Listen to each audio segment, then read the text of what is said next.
जय भीम दोस्तों, मैं आपका दोस्त सुधीर कुमार जाटव और आपका स्वागत है मेरे channel real talk with Sudhir Kumar Jatav में। यह पहली बार नहीं है कि जब बहुजन समाज पार्टी पर भारतीय जनता पार्टी की मदद करने का आरोप लगा हो। ना ही यह दूसरी बार है। ये तो एक अंतहीन श्रृंखला है। जब से बहुजन समाज पार्टी की स्थापना हुई है तभी से इस तरह के आरोप लोग बाग लगाते रहे हैं। जब मान्यवर काशीराम साहब थे उस समय भी बहुजन समाज पार्टी पर इसी तरह का आरोप लगाया जाता था, लेकिन बहुजन समाज पार्टी अपने मिशन से ना भटकी है और ना भटकेगी। यह आरोप क्यों लगाए जाते हैं? आप जानते हैं कि ये लोग जातिवादी नफरती मानसिकता लिए हुए हैं।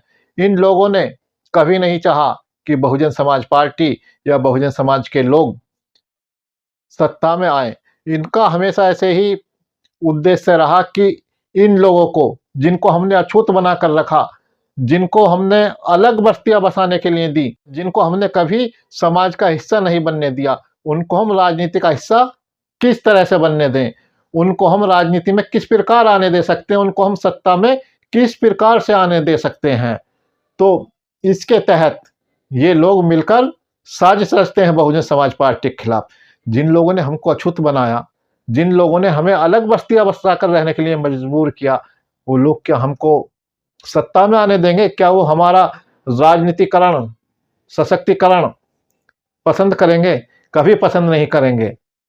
तो इन लोगों ने एक साजिश के तहत बहुजन समाज पार्टी को हमेशा से बदनाम किया, हमेशा से उसके प्रति अपनी जातिवादी नफरती मानसिकता प्रकट की। भाजपा को हराने का या कांग्रेस को जिताने का बहुजन समाज पार्टी ने क्या ठेका लिया हुआ है? बहुजन समाज पार्टी एक स्वतंत्र राजनीतिक दल है, राष्ट्रीय राजनीतिक दल है, जो पूरे देश में तीसरे नंबर की बड़ी पार्टी है।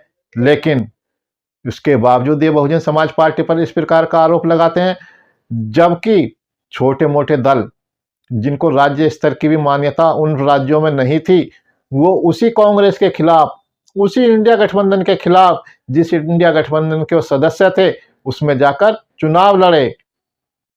मध्य प्रदेश में कांग्रेस भी चुनाव लड़ी, कांग्रेस के खिलाफ समाजवादी पार्टी भी चुनाव लड़ी और आम आदमी पार्टी भी चुनाव लड़ी, जनता दल यूनाइटेड भी चुनाव लड़ी, कम्युनिस्ट पार्टी भी चुनाव लड़ी। इसी तरह से राजस्थान में भी ये लोग चुनाव सब लड़े मिलकर एक दूसरे के खिलाफ। छत्तीसगढ़ में भी इसी तरह से ये लोग आपस में एक दूसरे के खिलाफ चुनाव लड़े।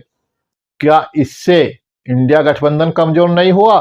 क्या इससे भारतीय जनता पार्टी नहीं जीती? क्या इससे भारतीय जनता पार्टी को जीतने में मदद नहीं मिली?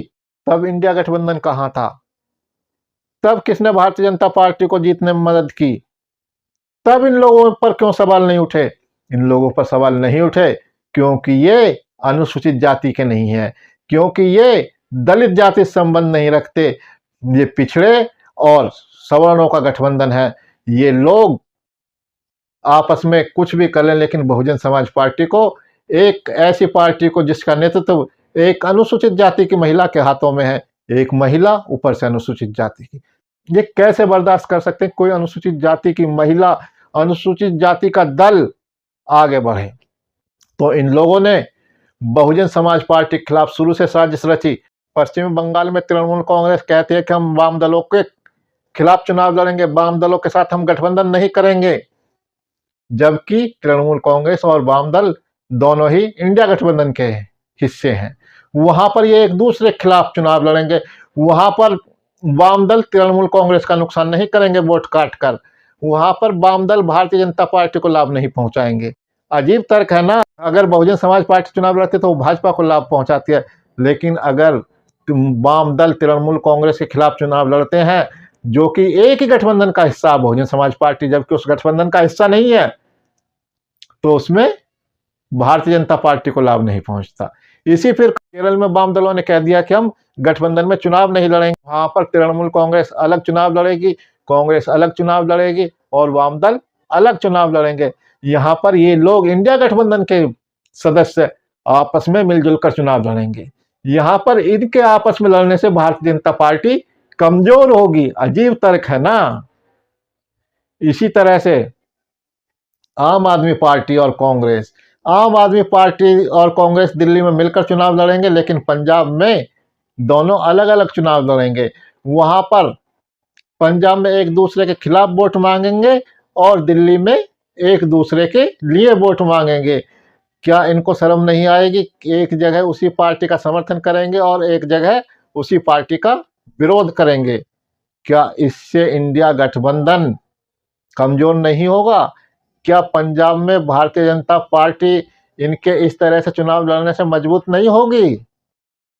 क्यों भाई, कहाँ है आपका ये दोहरा चरित्र? इसी तरह से उत्तर प्रदेश में अखिलेश यादव ने बिना कांग्रेस से बात किए हुए राष्ट्रीय लोकदल के साथ गठबंधन कर लिया, राष्ट्रीय लोकदल को 7 सीटें दे दी। तो क्या इससे गठबंधन कमजोर नहीं हुआ? ये जातिवादी मानसिकता है, ये जातिवादी नफरत लिए हुए, ये गंदगी लिए हुए लोग हैं जिनके दिमाग में जातिवाद का कीड़ा गिर जाता रहता है।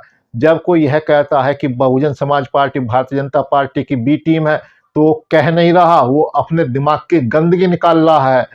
वो अपनी जातिवादी नफरती मानसिकता को बाहर कर रहा है। ये कोई साधारण शब्द नहीं है, ये नफरत फैलाने वाले शब्द हैं। ये बहुजन समाज पार्टी अनुसूचित जाति को बदनाम करने वाले शब्द हैं।